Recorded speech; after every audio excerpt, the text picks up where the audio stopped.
Morning, everybody. It is Friday, and how are you doing on this Friday, November the 10th? Real quickly, a quick shout out to my little brother, Greg. It's his birthday today, so happy birthday, little brother. I doubt very seriously you're watching this video because you're in class right now teaching a bunch of 6th graders, I believe. Anyhow, happy birthday. Well, today is In Your Face Friday. Now, I'm going to get up all in your grill, and I'm going to get real with you this morning. And I'm going to be very honest with you when I say this. Chances are, what I am about to share is not popular. Now don't misunderstand me. I didn't say I'm going to be offensive. I'm just telling you that the chances of what I'm about to share is not popular. You know, we live in a world today, in our culture here in America, where we are expected, almost demanded, that things have to be politically correct, that you have to say things to appease everybody, which is funny because there's no way that's going to happen, because even in trying and attempting to be politically correct, there are people who are not going to like what you say. So what I'm about to share this morning is not popular. The intent, though, is not to be offensive. And as a matter of fact, if I may, in these brief moments that I have with you this morning, I really want to get into the face of you men. I want to talk to the men this morning. Now, ladies, please don't chime out. You can stay tuned in. I want to talk to the fellas for a moment. I'm going to get chest to chest, nose to nose, eyes to eye, and we're going to be having a heart to heart in this moment right here this morning, men. And here's my question for you that I want you to ponder today as we make this the greatest year of our life. Who is the anchor of your hope? What have you tethered your hope to? What are your hopes and your expectations in? See, we have a problem in our culture, in our society today, especially amongst men, to tie our hopes to things that are fleeting. You know, we put our hopes in our careers. We put our hopes in money. We put our hopes in the dream. We put our hopes in the big home, in the nice fancy cars. We put our dreams in the women we can have in our life. We put our hopes in all these things, and in our talents and our abilities. And all these things can come and go.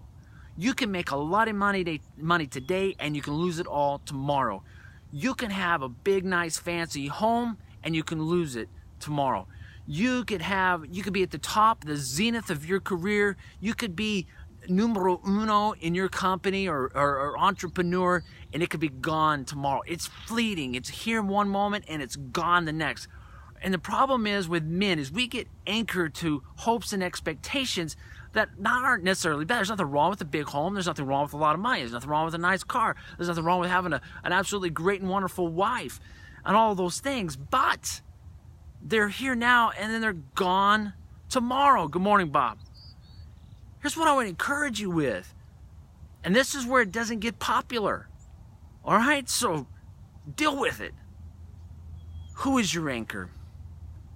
See, that's the real question, because hope should be anchored to a who.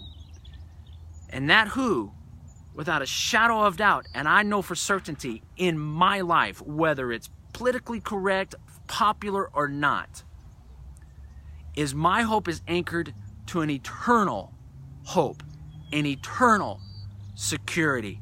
And his name is Jesus Christ. Bottom line, everything else fails. He stands alone. He is the only man to be both man and God. He is the only man who has divided history. He is the only man that all the nations and all the religions of the world fight and war over.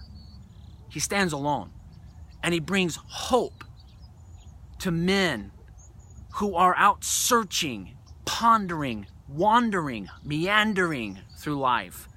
How can I say that? How can I be so certain of that?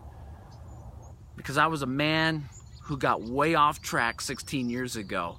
And if it wasn't for the one man, Jesus Christ, I would have no hope. So, I don't know. It's not popular. Oh well, I'm okay with that because I know what he has done for me, and I know what he's done for millions of others, and I know what he can do for you. He's the anchor. It's secure. It's firm. It never lets go. It's always there. It gets me up every morning. It puts me down at night with peace. Yeah, it's an incredible anchor of hope. And the incredible thing about it is that it's not temporary. I have this hope for eternity. It's eternal. A home, it's temporary. A lot of money, temporary. My breath I have today may not have tomorrow. But my eternal hope, it's secure. That's In Your Face Friday. It's something that everyone needs. Why? Because I know that there is enough hope for everybody. Hey everybody, have a great Friday. And get out there and bring hope to your world. God bless.